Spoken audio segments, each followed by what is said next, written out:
id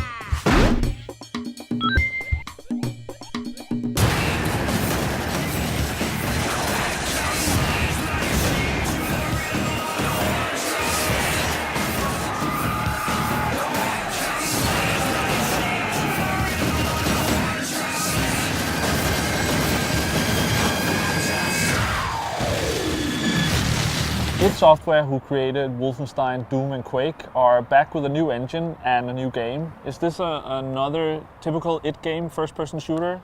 I was expecting it to be, but surprisingly it is not. It is a far more expansive game than the company has done before, and some would say, maybe even me, also a better game. There's been a lot of talk about this id Take-5 engine and how beautiful it is. Yeah. Is it that beautiful, and is it both console and PC? Well, the thing that a lot of people seem to have forgotten is that this is more or less an engine that has been created for the consoles. John Carmack has more or less said so, and it was actually the same story with the previous engine he did for the Doom 3 game. So first of all, on consoles it runs absolutely beautiful. It's locked at 60 frames per second, which is something that most developers can say that they can get the consoles to actually do today. Typical frame rate for first-person shooters on the console is 30 frames per second, unless we're talking Call of Duty. And it makes incredible difference on the game and just the gameplay and the visual quality of it all.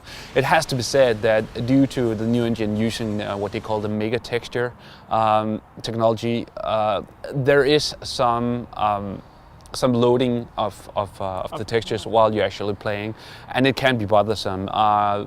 There have been wildly different experiences with it, but for us the 360 version actually looked better than the PS3 version. I prefer to play it on the PC though, and on the PC, if you set it up properly, which can be a problem, there is almost no texture pop-ins at all. But the most important thing in a game must be gameplay, and that is one of the things it is famous for as well, the gunplay, the basic gun gameplay. How is that in Rage? Absolutely amazing. It is seriously some of the best gunplay I've ever tried in a game. Especially one of my favorites is the shotgun, and no one does a shotgun like id Software. The sound, first and foremost, is just spot on, and it just feels good every time you use it. But the gunplay, in effect, is really good because of the animation system. And the animation system is actually integrated into the engine from the base up, which makes a huge difference. No more silly ragdoll, or I would maybe even call it ragdoll 2.0, because this really is the evolution of the ragdoll effect. Which means that the ragdoll effect isn't just turned on every time you shoot an enemy. The bone structure of the enemy still limits how he reacts to how you shoot him and with which weapon and so forth. And it just, I mean, it just makes a huge difference on the gunplay. And still the speed is there from previous id games, and everything just feels really solid. Talking about speed, Rage is not just a first-person shooter. I've seen a lot of video and pictures of cars. How does that work? Well, first and foremost, it's set in this post-apocalyptic kind of Mad Max-inspired world, and then that also goes into the cars. There are races that you can participate in the game that lets you actually win points, that allows you to upgrade your cars, but the cars are still more or less just tools for transportation. You can enter races, you will find other cars and get bonuses for it. But if you want to play it first and foremost as a first-person shooter, you can do that just with, you know, small bits of travel.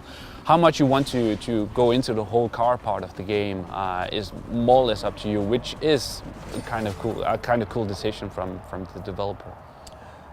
So a lot of first-person shooters these days have a lot of focus on multiplayer. Mm-hmm. Is there any sort of multiplayer or co-op in this game? There is actually a whole co-op campaign that it's built on a really cool idea, because the story that you get in the co-op campaign is actually a side story that expands on the whole universe of Rage, which is a really nice way to do it. Also, of course, there's car combat, and seems kind of silly at first and seems kind of, you know, tacked on, but it actually is kind of fun when you get the right people for it and you just accept that it's full of chaos. So these small graphical issues, is that the only thing negative to say about Rage?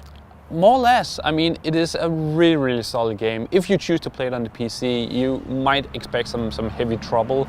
There are still driver issues and everything with the PC version. That being said though, when you get the game up and running, it is a really cool experience. It's quite long actually. I clocked in at 14 hours and there's tons of side missions. This is far more than just another corridor shooter from id Software, and it's a game that most everyone who likes a really solid action game with some cool crafting where you can make up your own weapons should definitely try.